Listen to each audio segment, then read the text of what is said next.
Tout genre de foot qui commence depuis petit, ils rêvent d'atteindre le plus haut niveau. Et la Ligue 1, c'est le plus haut niveau tout simplement. S'il manque un joueur à ton poste, tu bosses pour te donner les moyens au moins d'être dans le groupe. Quand tu vois la pelouse de si près, tu te dis que voilà, quoi, si tu continues à bosser, à travailler, peut-être que ça arrivera plus tard.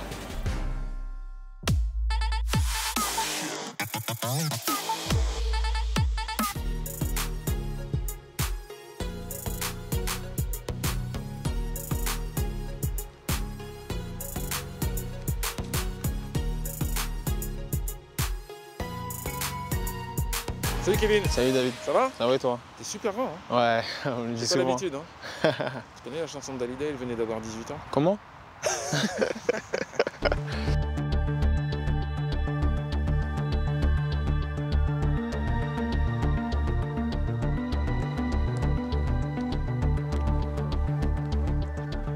Ce que je kiffe au quotidien avec ce groupe, c'est d'apprendre aux côtés des joueurs qui ont notamment inspiré peut-être quand j'étais plus jeune aussi, que j'ai pu voir évoluer à la télé. Ça te pousse à jouer, ça te donne envie de continuer à apprendre, à travailler pour les rejoindre et pour atteindre leur niveau. Tous les jours, je croque le plaisir, obligé. Sinon, le foot, ça reste avant tout une passion, donc bien évidemment, même quand tu es dans le monde pro, tu kiffes aussi.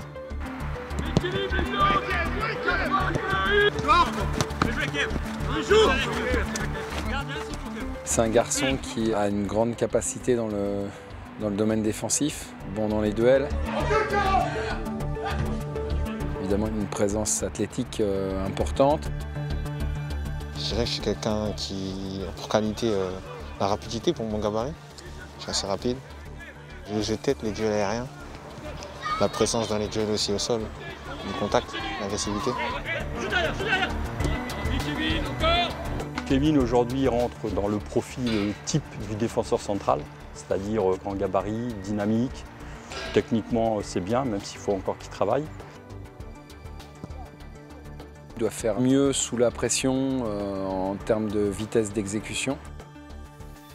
Mon plus gros défaut déjà c'est la concentration. C'est un aspect sur lequel je dois beaucoup travailler. Et aussi ma nonchalance, parce que je suis quelqu'un qui... T'es pas chalant. Ouais, je suis pas chalant. Exactement, on va dire que voilà, quand je dégage une certaine nonchalance. Et je pense qu'il faut que je travaille aussi là-dessus.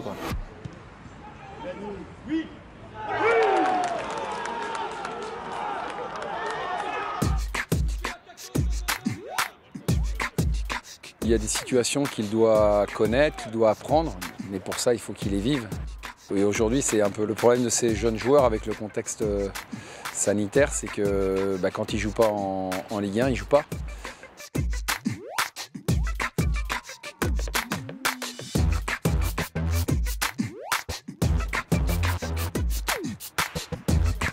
Il n'a que très peu côtoyé le monde des seniors. Ça aurait pu à Montpellier, par exemple, c'est un match où on avait été en difficulté, il aurait pu prétendre à faire quelques minutes. C'est pas si facile que ça pour des très jeunes comme ça. Leurs débuts, leurs premiers pas, leurs premières minutes sont des moments importants dans leur carrière. Et il faut éviter de les mettre dans un contexte défavorable. Il y a eu Paris au Parc des Princes. C'est un rêve émerveillé, franchement c'était incroyable. Mais moi je me rendais pas compte de ce qu'en fait j'étais au Parc des Princes. C'était la première fois? C'était la première fois, ouais. Même en tant que spectateur, j'y étais jamais été.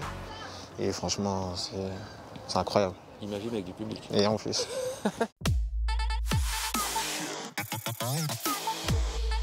Ton équipe de cœur, Jusqu'au ton idole. CR7. Pourquoi CR7? Ce qui m'a procuré comme sensation depuis petit, franchement, c'est un exemple. Ton club de rêve? Arsenal. Pourquoi Arsenal? Parce que le premier maillot Adebayor, et vu que je suis togolais et qu'Adebayor c'est la star togolaise, du coup, voilà, depuis petit, Arsenal. Ton modèle à ton poste? Ramos, Varane aussi m'a beaucoup inspiré. Neymar ou Mbappé? Neymar, c'est un génie.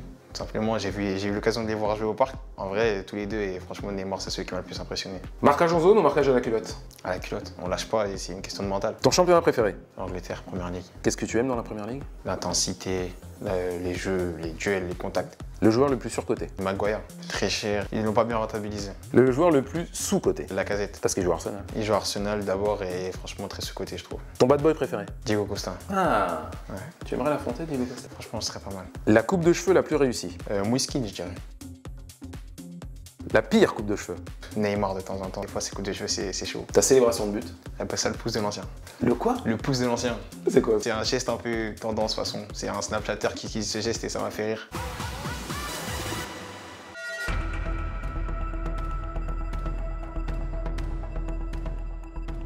Les joueurs du match PSG Basaksehir se sont arrêtés suite à un acte raciste. Comment tu as vécu cette séquence? Je me suis dit, ah non, là, c'est quelque chose en fait de grave, quoi. Et j'ai vu la colère d'abord de l'adjoint. Et ensuite, j'ai vu la décision des joueurs. Et franchement, je trouve que c'est une décision vraiment honorable et respectable.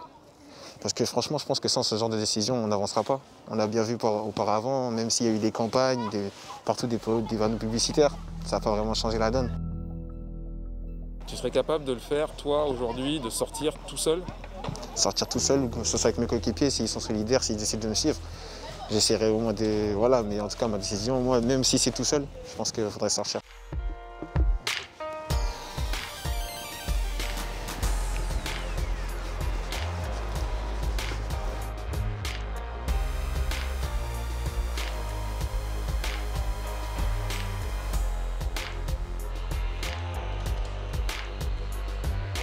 Bonjour. Bonjour. Kevin. Alors, qu'est-ce que vous venez chercher? Je viens récupérer mon diplôme de bac. Et donc, je vais vous demander de signer votre diplôme. Pas de souci.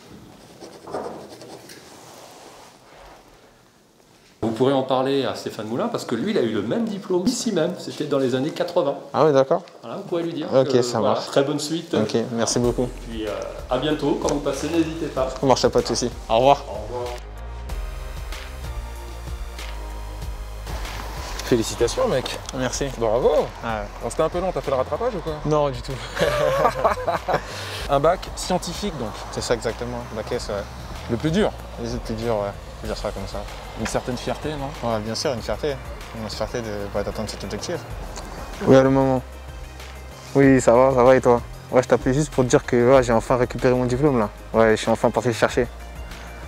Ouais, non, c'est ouais, l'original, hein, l'original, le vrai. Avec la mention et tout, franchement, il est bien.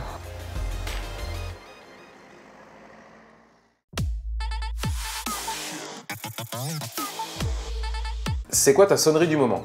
C'est la sonnerie classique d'iPhone. Tu Tu le fais bien.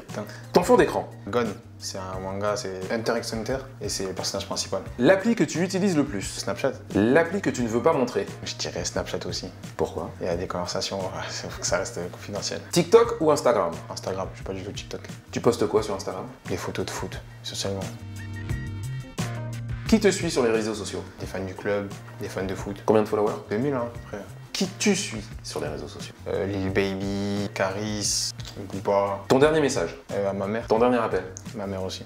Vous parlez de quoi? Des choses qu'on se dit entre mère et fils. Combien de photos dans ton téléphone? 3000, je dirais, 3-4 000. Waouh! Ouais. Combien d'heures par jour sur le téléphone?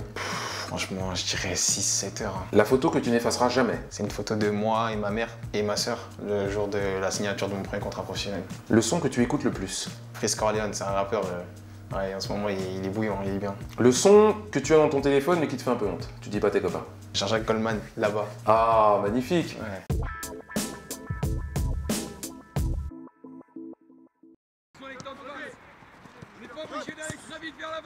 Il a fait des matchs amicaux avec nous, mais malheureusement pas suffisamment encore pour pouvoir aujourd'hui prétendre être un titulaire indiscutable de notre équipe.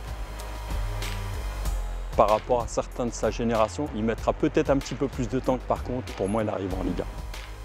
On aperçoit chez lui une progression régulière. Voilà, on aimerait qu'elle soit un peu plus rapide, mais ça, c'est pas forcément de son fait. Mais bon, j'ai pas de doute, je pense que dans la saison, il devrait effectuer ces fameuses premières minutes. Je pense que s'il voit que je suis un joueur déterminé, qu'il voit qu'il y a de l'amélioration, je pense que ça pourrait l'intéresser. Le petit, c'est mon rêve, donc franchement, quand je vois que je suis aussi proche, ça me donne pas envie de m'arrêter là.